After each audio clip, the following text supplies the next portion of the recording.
Hi hello family, ಎಲ್ಲರಿಗೂ ಅಮ್ಮಾಸ್ ಕೈರುಚಿ ಚಾನಲ್ಗೆ ಸ್ವಾಗತ. ಇವತ್ತಿನ ವಿಡಿಯೋನಲ್ಲಿ ನಾವು ತುಂಬ ಟೇಸ್ಟಿಯಾಗಿ ಹಾಗೆ ತುಂಬ ಡಿಫ್ರೆಂಟಾಗಿ ಅಷ್ಟೇ ಹೆಲ್ದಿಯಾಗಿರುವಂಥ ರಸಾಯನ ರೆಸಿಪಿನ ತುಂಬ ವಿಭಿನ್ನವಾಗಿ ಮಾಡಿ ತೋರಿಸ್ತಾ ಇದ್ದೀವಿ. ಸೊ ಈ ಒಂದು ರೆಸಿಪಿಗೆ ನಾವು ಎಲ್ಲ ಬಗೆಯ ಫ್ರೂಟ್ಸ್ನಾಗಿರ್ಬೋದು ಅಥವಾ ನಾವಿಲ್ಲಿ ಕಾರ್ನ ಬಳಸಿ ಮಾಡಿರುವಂಥ ಒಂದು ರೆಸಿಪಿ ಇದು. ದೇವರ ನೈವೇದ್ಯಕ್ಕಾಗಿರ್ಬೋದು ಅಥವಾ ಈವ್ನಿಂಗ್ ಟೈಮ್ ಸ್ನ್ಯಾಕ್ಸ್ಗೆ ಮಕ್ಕಳು ಫ್ರೂಟ್ಸ್ ತಿನ್ನಲ್ಲ ಅಂದಾಗ ಈ ರೀತಿಯಾಗಿ ಡಿಫ್ರೆಂಟಾಗಿ ಟೇಸ್ಟಿಯಾಗಿ ಮಾಡ್ಕೊಂಡು ಕೊಟ್ಟರೆ ಎಲ್ಲ ಮಕ್ಕಳು ಕೂಡ ತುಂಬ ಇಷ್ಟಪಟ್ಟು ತಿಂತಾರೆ. ಅಷ್ಟು ರುಚಿಯಾಗಿರುತ್ತೆ ಈ ಒಂದು ರಸಾಯನ ರೆಸಿಪಿ.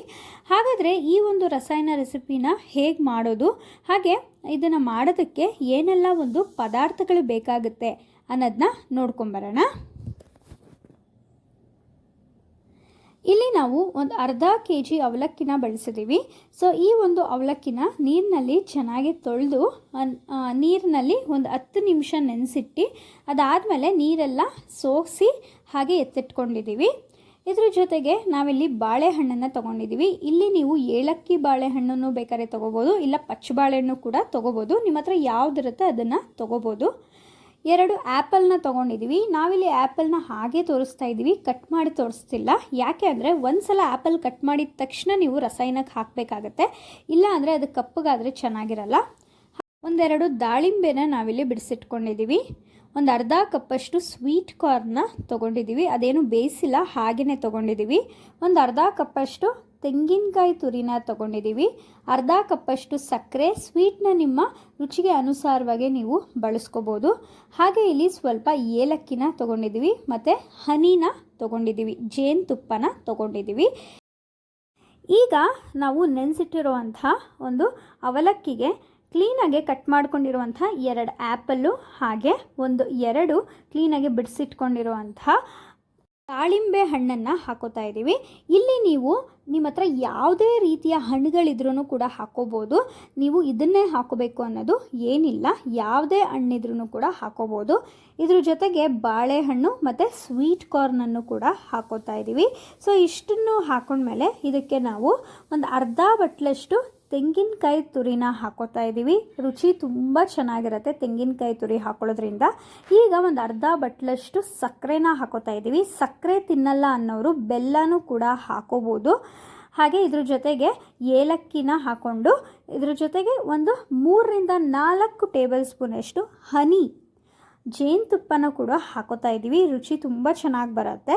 ಸೊ ಈಗ ಇದನ್ನು ಚೆನ್ನಾಗಿ ಒಂದು ಸೌಟನ್ನು ಬಳಸ್ಕೊಂಡು ಮಿಕ್ಸ್ ಮಾಡೋಣ. ಇದ್ರ ಜೊತೆಗೆ ನೀವು ಡ್ರೈ ಫ್ರೂಟ್ಸನ್ನು ಕೂಡ ಚಿಕ್ಕದಾಗೆ ಕಟ್ ಮಾಡಿ ಹಾಕೋಬೋದು. ದ್ರಾಕ್ಷಿ, ಗೋಡಂಬಿ, ಬಾದಾಮಿ ಈ 3 ಕೂಡ ಚಿಕ್ಕದಾಗಿ ಹಚ್ಕೊಂಡು ಇದಕ್ಕೆ ಮಿಕ್ಸ್ ಮಾಡಿಕೊಂಡ್ರೂ ಕೂಡ ತುಂಬ ಚೆನ್ನಾಗಿರುತ್ತೆ. ರುಚಿಯಂತೂ ತುಂಬ ಒಂದು ಹೆಲ್ದಿಯಾಗಿರುವಂಥ ಒಂದು ರೆಸಿಪಿ ಇದು.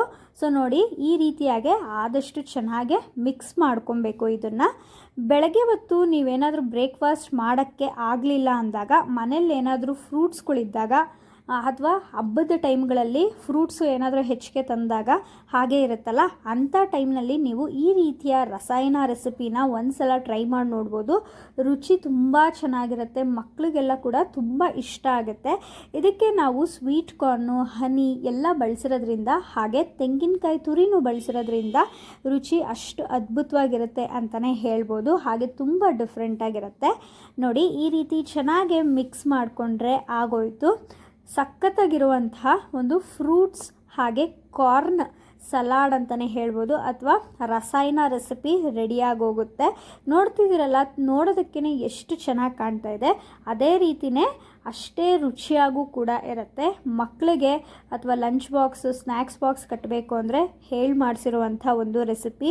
ಹಾಗೆ ಬ್ಯಾಚುಲರ್ಸ್ಗೂ ಕೂಡ ತುಂಬ ಯೂಸ್ಫುಲ್ ಆಗುವಂಥ ಒಂದು ರೆಸಿಪಿ. ಮಾರ್ನಿಂಗ್ ಟೈಮ್ ಬ್ರೇಕ್ಫಾಸ್ಟ್ ಮಾಡದೇ ಇದ್ದಾಗ ಅಥವಾ ನೈಟ್ ಟೈಮ್ ಡಿನ್ನರ್ಗೆ ತುಂಬ ಈಸಿಯಾಗಿ ಈ ಒಂದು ರೆಸಿಪಿನ ತುಂಬ ಹೆಲ್ದಿಯಾಗಿ ಹಾಗೆ ಅಷ್ಟೇ ಟೇಸ್ಟಿಯಾಗಿ ಮಾಡ್ಕೋಬೋದು.